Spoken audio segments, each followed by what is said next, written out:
조선노동당 총비서, 조선민주주의민공화국 국무위원장 김정은 동지께서 중국공산당 중앙위원회 총석이 중화인민공화국 주석 습근평 동지에게 답전을 보내주었습니다. 답전은 다음과 같습니다. 베이징, 중국공산당 중앙위원회 총석이 중화인민공화국 주석 습근평 동지. 존경하는 총석이 동지, 나는 조선민주주의민공화국 창건 74돌새 즈음하여 총석이 동지가 열렬한 축하와 훌륭한 축원을 보내준 데 대하여 중심으로 되는 사의를 표합니다.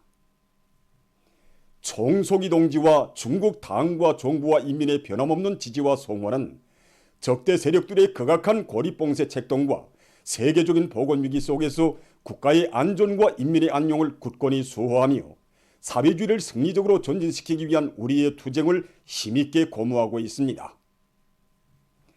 나는 사회주의를 위한 투쟁에서 맺어지고 공고화되어 온 조중 두 당 두 나라 사이의 전통적이며 전략적인 관계가 새로운 높은 단계로 끊임없이 강화 발전되리라고 확신합니다. 총석이 동지의 영도 밑에 중국 당과 정부와 인민이 당을 더욱 강화하고 사회주의 현대화 국가를 전면적으로 건설하며 국가의 주권과 영토 완종을 믿음직하게 담보하기 위한 위협 수행에서 보다 큰 성과를 거두기를 축원합니다. 조선노동당 총비서, 조선민주주의민공화국 국무위원장 김정은. 주체 110일 2022년 9월 19일 평양. 경의하는 김정은 동지께서 위엔남 공산당 중앙위원회 총비서와 위엔남 사회주의 공화국 주석에게 답전을 보내주었습니다. 답전은 다음과 같습니다. 하노이, 위엔남 공산당 중앙위원회 총비서 웬푸정 동지, 위엔남 사회주의 공화국 주석 웬수원 푹 동지. 나는 총비서 동지와 주석 동지가 조선민주주의민공화국 창건 74돌새 즈음하여 열렬한 축하를 보내준 데 대하여 깊은 사의를 표합니다. 나는 우리 두 당 두 나라 사이의 전통적인 친선협조 관계가 두 나라 인민들의利益에 맞게 앞으로도 계속 좋게 발전되리라고 확신합니다. 아울러 총비서 동지와 주석 동지의 책임적인 사업에서 보다 큰 성과가 있기를 중심으로 축원합니다. 조선노동당 총비서, 조선민주주의민공화국 국무위원장 김정은. 주체 110일 2022년 9월 19일 평양. 경의하는 김정은 동지께서 주체 100일 2012년 9월 21일 능력 확장된 평양 화초연구소를 현지 지도하신 열돌수를 맞이한 이곳 일꾼들과 종업원들은 인민의 행복을 꽃피우는 길에 새기신 경의하는 총비서 동지의 혼신의 자욱자욱을 가슴 뜨겁게 돌이켜보고 있습니다. 뜻깊은 그날 경의하는 총비서 동지께서는 평양 화초연구소는 위대한 장군님께서 우리 민들에게 남기신 유산이라고, 장군님의 유언대로 화초 재배를 발전시켜 온 나라에 백화가 만발하게 하여야 한다고 말씀하셨습니다. 그러시면서 화초 생산 능력이 20배로 늘어났으면 대단하다고, 사회가 발전할수록 꽃은 사람들의 생활에서 더욱더 중요한 작용을 하게 된다고, 인민들의 수요에 맞게 꽃 생산을 누리는 데서 여기 평양화초연구소가 맡고 있는 몫이 대단히 중요하다고 하셨습니다. 구를 위하여 꽃 품종을 누리기 위한 과학연구 사업을 힘있게 벌리며 화초 생산에 과학화, 공업화를 실현하여 꽃 생산의 비약적인 발전을 가져오는 데서 나서는 모든 문제들에 대하여 하나하나 세심히 가르쳐 주셨습니다. 그날 경의하는 총비서 동지께서는 꽃제품 제작실에 들리시어 말린꽃 화분과 말린꽃 다발을 비롯한 여러 가지 꽃제품들을 보시면서 잘 만들었다고 못내 이제 만족해 하셨습니다. 그 후에는 이제 말린꽃과 관련한 귀중한 가르침도 이제 여러 차례 주셨고, 여러 가지 재료로 우리 민들이 기호와 정서에 맞는 이런 다양한 말린꽃 제품들을 많이 만들 수 있도록 운정어린 조치도 이제 취해 주셨습니다. 그래서 이제 우리 제작소에서는 여러 가지 화초들의 건조 방법을 우리식으로 새롭게 해명하여 인민들의 미감에 맞으면서도 아름다운 말린꽃 제품들을 많이 만들고 있습니다. 그리고 이제 꽃으로만이 아니라 식물의 잎과 줄기, 뿌리를 비롯한 이제 여러 가지 재료들로 장식품들을 만들고 있습니다. 특히 이제 소나무를 가지고 만든 말린 소나무 제품은 사람들의 인기를 끌고 있습니다. 이런 이제 다양한 장식품들을 만들어 평양 제1백화점과 하초전성에 보내고 있습니다. 경의하는 김정은 동지께서 천명하신 공화국 정부의 시정 방침을 철저히 관철하자 위대한 우리 국가의 무궁한 번영을 위하여 더욱 힘차게 싸워나가자.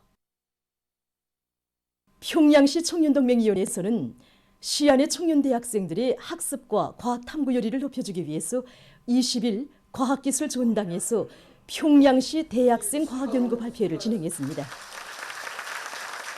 김일성 종합대학과 김책공업종합대학을 비롯해서 시안의 대학들에서 학생 과학연구소서 활동 과정에 우수하게 평가된 성과 자료들을 심의하여 이번 발표에 제출하게 했습니다. 학생 과학연구소서 활동 과정에 이룩된 성과 경험 자료들 서로 공유하고 교환하는 과정을 통해서 모든 학생들이 대학 기간에 국가경제발전 5개년 계획 수행에 이바지할 수 있는 가치 있는 연구 성과 자료를 한 가지 이상씩 다 내놓을 수 있도록 이렇게 하는데 목적을 두고 진행했습니다. 혀서 처리 조건을 확정하는 것입니다. 이번에 각 대학 동문들 앞에서 발표를 해보니까 발표 경험도 생기고 다른 동문들의 연구 성과에서 많은 것을 배웠습니다. 앞으로 자만하지 말아야겠다는 생각을 하게 됩니다. 앞에서 토론한 평양건축대학 학생 동문은 저와 같은 2학년 학생입니다. 결코 나이나 학년 수가 탐구 높이나 연구 성과를 규정하는 것이 아니라는 것을 좀 다시금 느끼게 되었습니다. 전 과학연구소원이 된 지 2년이 되었지만 앞에서 토론한 동무들처럼 경제발전과 인민생활 향상에 실제로 쓸모있는 이렇다 할 성과를 내놓지 못하였습니다. 이번 발표회가 저뿐만 아니라 모든 과학연구 소소원 동무들의 경쟁심과 발표력을 키워주는 좋은 계기가 됐습니다. 어머니 당에 뜨거운 사랑이 넘치는 아이들의 궁전인 성도원 국제소년단 야영소에서 학생 소년들의 야영이 시작됐습니다. 20일에 진행된 야영시작 모임에는 강원도당위원회 책임비서 김수길 동지, 청년동맹 중앙위원회 위원장 문철 동지, 관계부문, 야영소 일꾼들, 교직원들, 야영생들이 참가했습니다. 모임 참가자들은 야영소에 높이 모신 위대한 수령 김일성 대원수님과 위대한 용도자 김정일 대원수님의 동상에 꽃바구니를 진정하고 삼가 인사를 드렸습니다. 야영 시작을 알리는 신호나팔 소리에 이어 소년단 행진곡이 울리는 가운데 야영 깃발이 개양됐습니다. 모임에서 보고자와 토론자들은 학생 소년들이 위대한 대원수님들의 하늘 같은 운덕을 가슴 깊이 간직하고 경의하는 원수님만을 굳게 믿고 따르는 참된 아들, 딸로 옥색에 자라날 때 대해서 언급했습니다.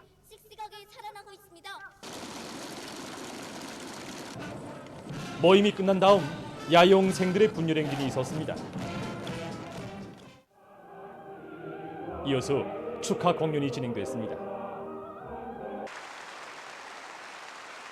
기술적 조건에 맞게끔 우리 야영활동 계획을 다양하게 세웠습니다. 수족관 활동, 고을집 활동, 전자라 활동, 특히 승용차 경주 오락기제를 비롯한 3차원 기제들을 야영생들이 이용하도록 하려고 합니다. 그리고 장독산 등산지에서 하루등산 활동을 진행하고 또 실내 수영 활동을 비롯한 여러 활동들을 잘 배합해서 야영생들이 야영의 하루하루를 일생 동안 인상 깊은 체험으로 소중한 추억으로 되도록 하려고 합니다. 우리 학생 소년들이 사강도에서 선도 야영을 간다고 하니까 정말 많이 흥분돼 있었습니다. 정말 이렇게 최상의 수준에서 모든 것이 다 갖춰진 이런 야영소에서 생활하는 우리 학생 소년들은 얼마나 복받은 아이들인가 가슴 뜨겁게 다시 한번 더 느끼게 됩니다. 지금과 같이 계절이 바뀌고 기온이 내려가는 시기엔 여러 가지 질병들이 발생할 수 있습니다. 그래서 누구나 건강관리에 특별히 관심을 돌려야 합니다. 이에 대해서 고진양 기자가 취재했습니다. 안녕하십니까? 네, 안녕하십니까? 지금 계절이 바뀌는 이 시기에 사람들 속에서 여러 가지 호흡기 증상들을 많이 호소하고 있는데 그 원인을 어떻게 볼 수 있습니까? 예, 지금 낮과 밤의 온도 차이가 심하고 또 사람들이 신체가 급격히 변화되는 이 기온의 변화에 빨리 적응되지 못하는 데 있다고 볼 수 있습니다. 그 원인의 또 하나는 이제 사람들이 신형 코로나 바이러스 감염증을 경과하면서 면역력이 이제 저하되어 있는 것과도 관련됩니다.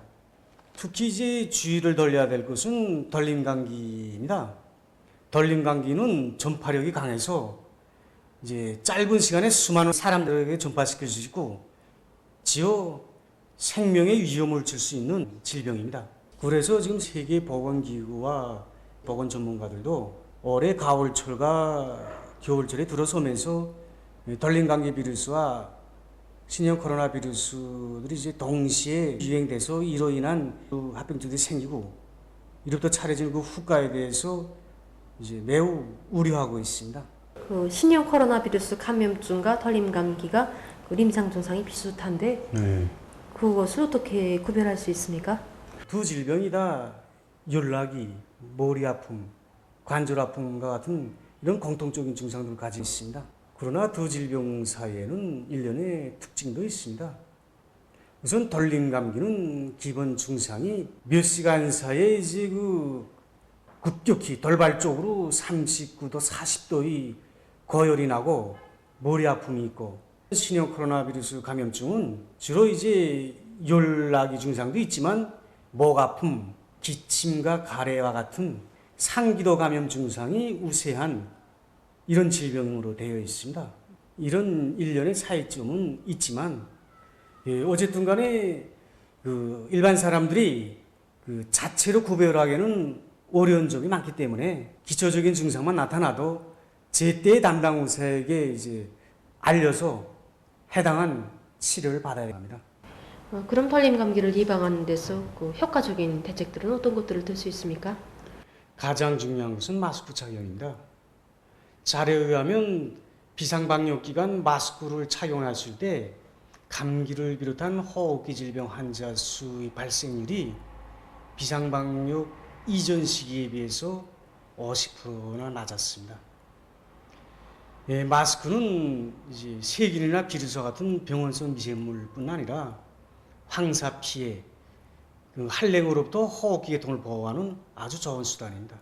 그러므로 겨울철은 물론이고 지금과 같이 바람이 불고 날씨가 차지는 시기에 마스크를 이제 착용하는 것이 아주 좋습니다.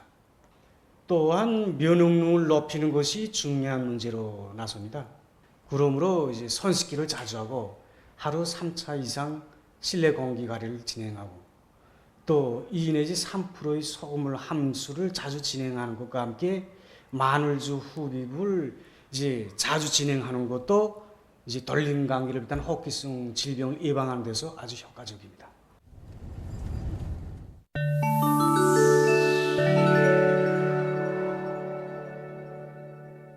외신 보도에 의하면 20일 현재 세계적인 감염자는 6억 1,792만여 명, 사망자는 653만 2,900여 명으로 증가했다고 합니다. 지금 세계적 범위에서 지금까지의 최악의 변이 비루스로 인정되고 있는 오미크론 변이 비루스 BA.5에 대한 연구가 심화되고 있습니다. BA.5 발생 초기 비루스 학자들은 신형 코로나 비루스에 이미 감염됐던 사람이 BA.5에 재감염되면 폐기능에 심한 영향을 줄 수 있기 때문에 특별한 주의를 돌려야 한다고 권고했습니다. 기존 신형 코로나 비루스들은 기본적으로 폐 부위에 침습해서 중증을 초래하곤 했지만 오미크론 변이 비루스가 전파되면서부터 대부분 상기도 감염이 많이 나타나면서 경증으로 경과해왔다고 합니다. 그러나 지금 BA.5가 급속히 확산되고 있는 지역들에서 대부분의 감염자들이 폐 부위 감염으로 인해서 중증률이 높아지고 있다고 합니다. 어느 한 나라에서는 BA.5 감염자들 속에서 중증 환자 비율이 90% 이상에 달했다고 합니다. 특히 최근에는 BA.5 계열의 새로운 오미크론 변이 비루스 BA.5.2가 중증 위험을 더욱 높인다는 연구 자료가 발표됐습니다. 지금 전문가들은 악성 비루스가 위험한 형태로 계속 변이되고 있는 데 대해 우려를 표시하면서 이에 경계심을 보다 높일 것을 강조하고 있습니다. 최근 세계 각지에서 열대성 폭풍으로 인한 피해가 계속 발생하고 있습니다. 18일과 19일 카리브해 연안에 위치한 푸에르토리코와 도미니카에서는 열대성 폭풍 휘오노가 들이닥쳐 혹심한 피해를 입었습니다. 푸에르토리코에서는 18일 서남부 해안 지역에 들이닥친 열대성 폭풍으로 사태가 발생하고 전력 공급이 중단됐으며 도로들이 끊어졌다고 합니다.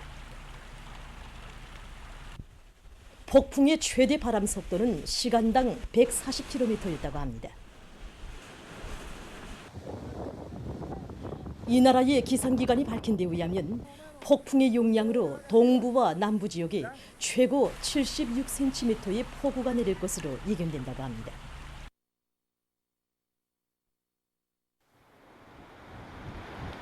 (19일) 도미니카에는 최대 바람 속도가 시간당 150km로 더 강해진 열대성 폭풍 휘오노가 들이닥쳤습니다.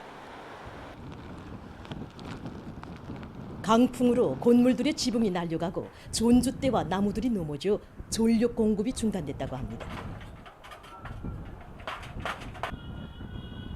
이와 관련해서 15개 주에 최고급의 경보령이 내려졌다고 합니다.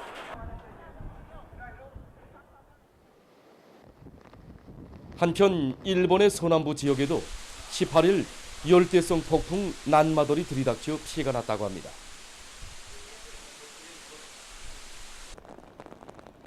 일본 기상국이 밝힌 데 의하면 폭풍의 최대 바람 속도는 시간당 162km에 달했다고 합니다.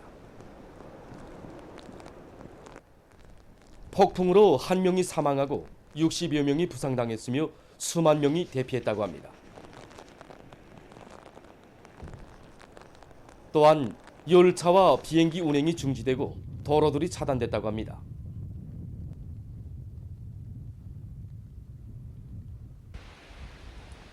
규슈에서는 전력 설비가 파괴돼서 9만 3천여 세대에 대한 전력 공급이 중단됐다고 합니다.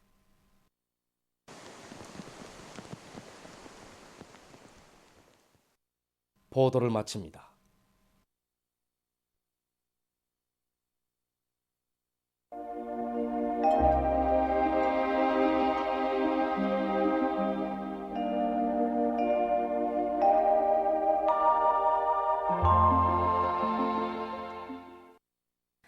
날씨를 알려드리겠습니다. 오늘도 고기압의 영향으로 전반적 지역에서 주로 개였는데 평안남북도와 자강도, 함경남도의 일부 지역과 해양에서는 지면 온도가 상대적으로 더 낮아져서 새벽과 아침 한때 안개가 끼고 북부 내륙의 일부 지역에서는 새벽에 서리도 내렸습니다. 최근에 평균 아침 최저기온이 계속 내려가고 있는데 어제는 그제보다 4.9도 내려갔고 오늘은 어제보다 2.6도 더 낮아져서 지난 4월 기간 전국 평균 아침 최저기온의 차이는 8도 정도나 됐습니다.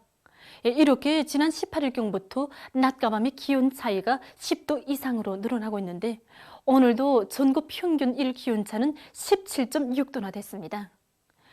내일도 낮과 밤의 온도 차이는 13도 이상으로 되면서 낮에는 따뜻하지만 새벽과 밤에는 쌀쌀한 날씨가 계속될 것으로 예견하고 있습니다. 지금과 같이 아침과 저녁 날씨가 쌀쌀할 때에는 소화기관이 약한 사람들 속에서 소화장애나 배 아픔과 같은 증상들이 나타날 수 있습니다. 때문에 저녁과 새벽에는 창문 관리를 잘해서 방 안 온도가 내려가지 않도록 하고 또 손과 발, 배를 될수록 덥게 해줘야 합니다. 오늘 평양의 낮 최고 기온은 24도로서 평년보다는 1도 낮았고 어제보다는 2도 높았습니다. 아침 최저 기온은 9도였습니다. 오늘 밤에 전반적 지역에서 주로 개겠습니다. 내일은 고기압과 북부 지역으로 이동하는 저기압골의 영향을 받겠습니다. 그래서 전반적 지역에서 개였다가 흐려서 평안북도에서 밤에 비가 내리겠습니다.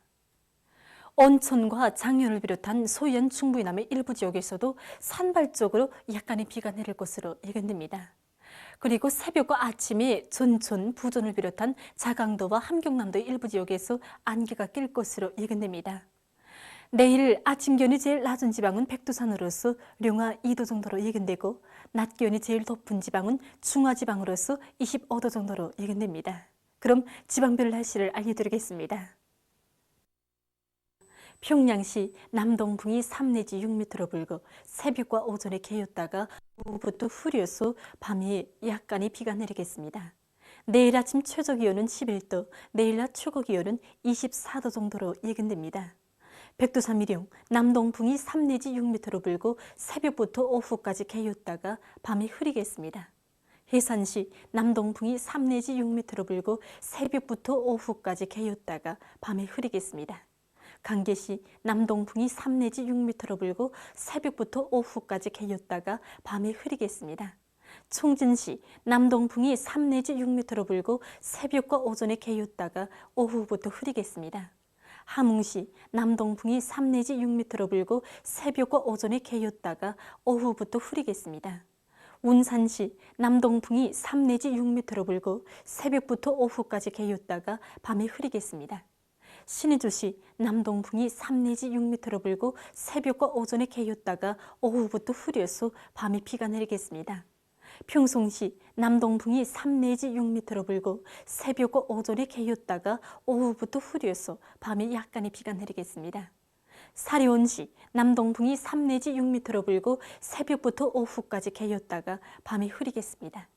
해주시 남동풍이 3 내지 6m로 불고 새벽과 오전에 개였다가 오후부터 흐리겠습니다. 개송시 남동풍이 3 내지 6m로 불고 새벽부터 오후까지 개였다가 밤에 흐리겠습니다. 내일 조선동해에서는 남동풍이 7 내지 10m로 불고 조선 서해에서는 남동풍이 4 내지 7m로 불다가 7 내지 10m로 불겠습니다. 그리고 전반 해상에서 물결은 0.5 내지 1.5m로 일겠으며 개었다가 흐리겠습니다. 모레 우리나라 전반 해상에서 주의 경보입니다. 모레 조선동해에서는 남동풍이 7 내지 10m로 불다가 오후부터 남서풍이 10 내지 15m로 강하게 불고 물결은 가까운 바다에서 0.5 내지 2m로 일겠으며 먼 바다에서는 0.5 내지 2m로 일다가 2 내지 3m로 높겠습니다. 조선 서해에서는 남서풍이 10 내지 15m로 강하게 불고 물결은 2 내지 3m로 높겠습니다. 그러므로 모레 수산과 해양 부문에서는 센바람과 높은 물결에 의한 피해가 없도록 철저한 안전대책을 세워주기 바랍니다. 계속해서 9월 23일부터 25일까지 그늘은 날씨를 알려드리겠습니다. 23일에 저기압거리 용량으로 전반적 지역에서 비와 소낙비가 내리고 새벽과 오전 사이에 평안남북도의 일부 지역에서 오후에는 함경북도의 일부 지역에서 한때 우박도 내릴 것으로 예견됩니다. 그리고 바닷가를 위주로 해서 동서 해안과 량강도의 일부 지역에서 한때 초당 10m 이상의 센바람이 불 것으로 보고 있습니다. 지금과 같이 가을고지 시기에 우박이 떨어지고 센바람이 불면은 농작물들이 넘어지든가 또 줄기가 부러지고 잎이 찢어지며 나달이 떨어지는 것과 같은 피해가 나타날 수 있습니다. 때문에 우박이 내릴 것으로 예견되는 지역의 농업부문에서는 그 피해를 막거나 최소화할 수 있도록 논물 떼기와 논판 말리우기를 진행한 데 이어서 요문율을 따져보면서 가을고지를 다그쳐주기 바랍니다. 그리고 꼬드르지 못한 둣단들은 크게 묶고 세워놓은 다음 그 위에 다른 둣단을 거꾸로 엎어놓아서 벼알이 우박에 맞지 않도록 하고 채 요물지 못한 농작물들은 센바람에 넘어지지 않도록 여러 개치 묶어주기를 하는 것이 좋습니다. 24일에는 저기압골과 거기압의 용량으로 북부 내륙의 일부 지역에서 비가 내리고 그 밖의 지역에서는 주로 개겠습니다. 25일에는 거기압의 용량으로 주로 개겠습니다. 이 기간에 전국일 평균 기온은 평년보다 낮겠습니다. 그럼 이 기간 예견되는 지방별 날씨를 보시겠습니다.